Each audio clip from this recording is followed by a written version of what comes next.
On the 29th of April 2021, we celebrated in IES Donoso Cortés, a high school in Don Benito, a literary meeting with Antonio Iturbe, author of The Librarian of Auschwitz. Students in 4th of ESO were able to ask both the author and Dita Kraus, the protagonist of the book, their doubts and concerns. The life of Dita Kraus is truly exceptional, worthy of a movie. In fact, to a student's question, Antonio Iturbe did not rule out writing in the future a theater play about her life. In 2020, Dita Kraus, at the age of 90, wrote her memoirs. Without further ado, this is how Dita tells the story of her life.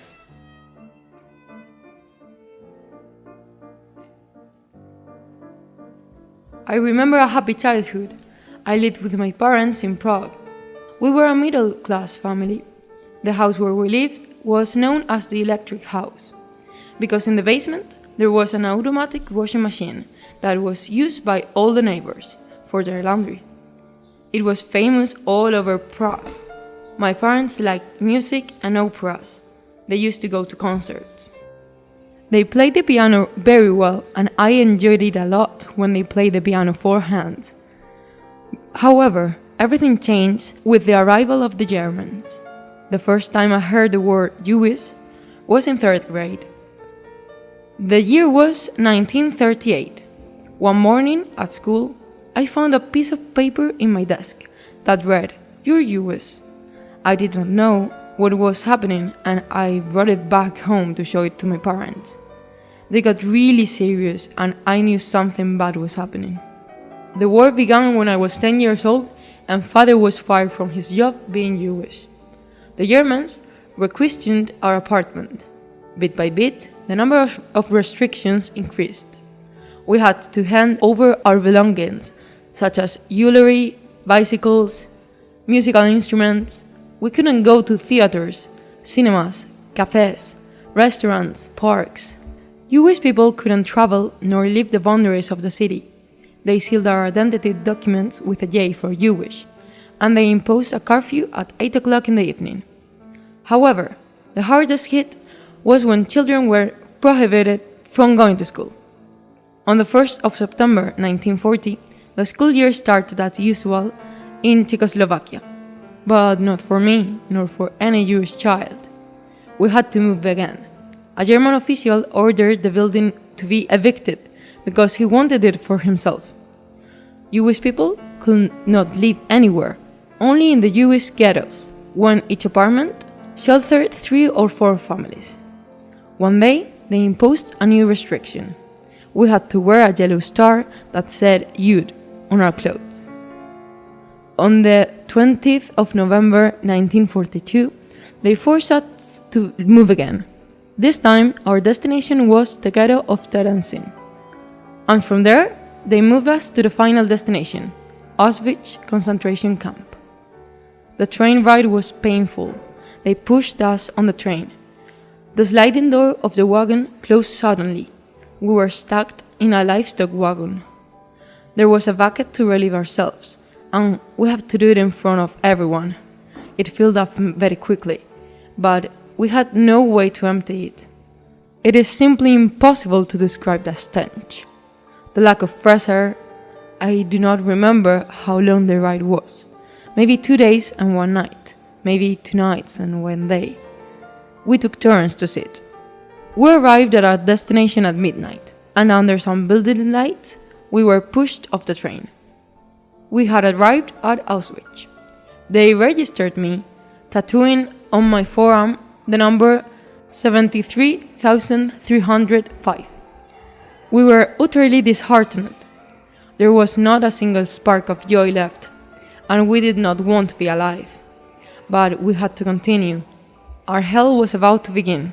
The worst was yet to come. Mother and I were put together in Block 6, a woman's bunk house. 6 women in narrow bunk beds, with a thin blanket, a hay mattress, the clothes we were wearing, a spoon and a bowl. That was everything we had. My father did not last very long. He died in Auschwitz just a few weeks after our arrival. He was simply drained of all energy until he could not get up from his bed. Father was 44 years old. I worked as a librarian in Block 31, at a center for children destined to die in the gas chambers, in a matter of months. Freddie Hearst was the one that had entrusted me with the job.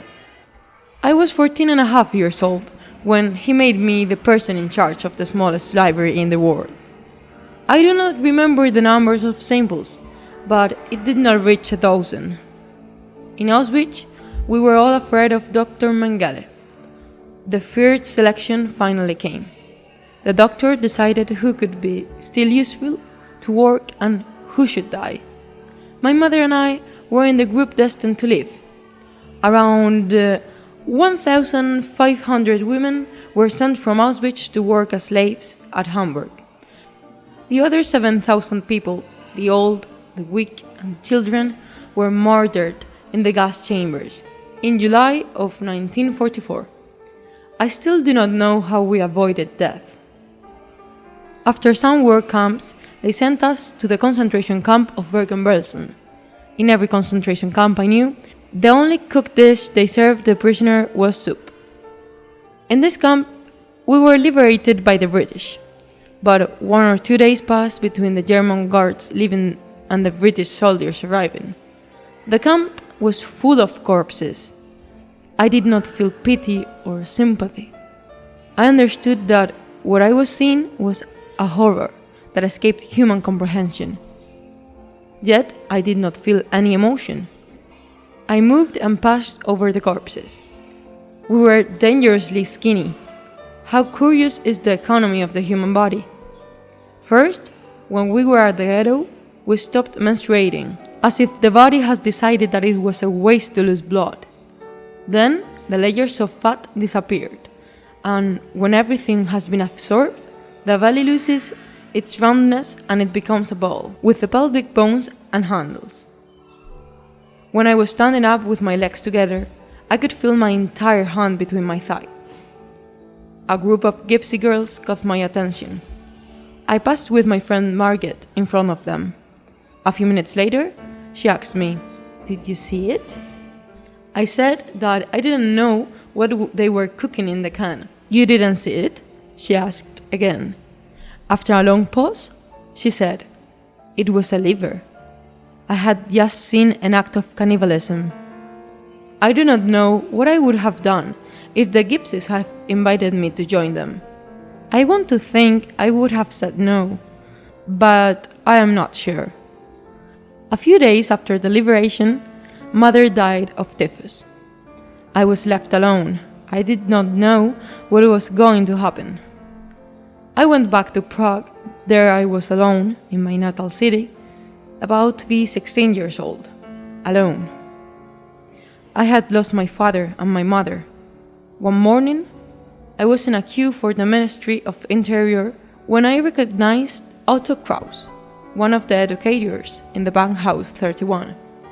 He invited me to the theater, and I ended up marrying him. After the communist government of Czechoslovakia had expropriated the lingerie factory that Otto had inherited from his parents, we moved to Israel. We became part of a kibbutz. I had 3 kids, and when my husband died, I bought a little apartment in Prague, where I passed long seasons. Some years ago, a Spanish writer, Antonio Iturbe, became interested about my life and wrote a book that made me famous, The Librarian of Auschwitz. And now, at the age of 90, I've decided to publish my memoirs. In April 2021, Iturbe surprised me when he told me that he was going to give a talk about his book at a Spanish high school and that the students wanted to ask me some questions. I think it was a very interesting initiative to divulge among young students what happened to Jews in the Holocaust.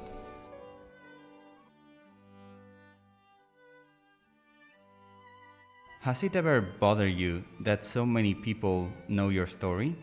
Hello. No, it hasn't bothered me. There are no personal secrets about me in the book. What did bother me was that Antonio Iturbe described me as more courageous than I was in reality, It's good that he wrote the book. Thanks to it, many people in many countries know what was Auschwitz. What do you think of the Nazis who are still alive and those who deny everything that happened? There are not many Nazis alive any longer. When I come across deniers who said it never happened, I look at the tattooed number on my arm. There exist so many documents of concentration camps that only an absolute ignoramus can say they did not exist. Sometimes I hear such absurd lies that I just become speechless. This tragic experience has surely been a difficult stage to go through. How do those memories affect your daily life? Good question. The Holocaust is a constant presence in my life. It is no longer painful, but it has influenced me in many ways. For example, my children had no grandparents, uncles, or aunts. The terrible hunger in the camps taught me never to waste food. What do you feel in regards of being Jewish? Have you ever rejected your identity as a Jewish? I come from a completely unreligious Jewish family. We never went to a synagogue and did not eat kosher food. I never felt different from my non-Jewish friends. Only when Hitler started the persecutions of Jews did I become aware that I am Jewish. One cannot reject being Jewish because it is both a religion and a nationality. A Frenchman can be Catholic or a Protestant, but he will always stay a Frenchman. No such option for us, the Jews. Nowadays, do you have nightmares about when you were in Auschwitz? No, fortunately, I don't dream about Auschwitz. But I often dream about my mother or my grandmother, and in my dreams, they are alive, and I feel so happy. Only then I wake up and I am so disappointed that it was only a dream. Have any library books been preserved? The camp was liquidated after the lucky prisoners were sent to hard labor in Germany, and the unlucky majority were killed in the gas chambers. Nothing remained of the camp. Did you ever lose hope of getting out of Auschwitz alive? What was your worst moment there? What was your best moment? Well, these are three questions. About losing hope, I had an inner voice telling me I will not die. But in reality, this was just a silly belief, a kind of self-delusion. The worst moment was not one, but all together. Terrible hunger, cold, dirt, vermin. A best moment was when I got a boiled egg from a Polish prisoner. What message would you like to send to the new generations in relation with the Holocaust? My message is, when you have children one day, teach them not to hate. All the misery of the world stems from hatred. How was your arrival at the family camp? Our transport arrived at night. We had been squeezed in a cattle wagon for 2 days. Couldn't sit, no toilet. When the train stopped, men in striped clothes with sticks hit us to jump out. Men and women were separated, girls with mothers, boys with fathers. In a barrack, we had to undress in the freezing cold and take a shower. We didn't get our things, only some old clothes. No food, no water.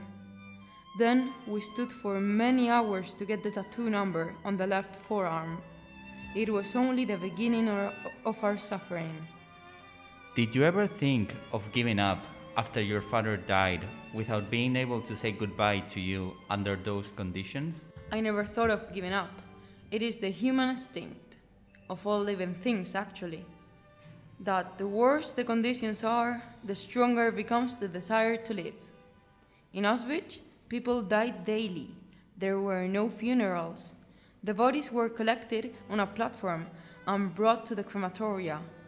No one was allowed to go with them.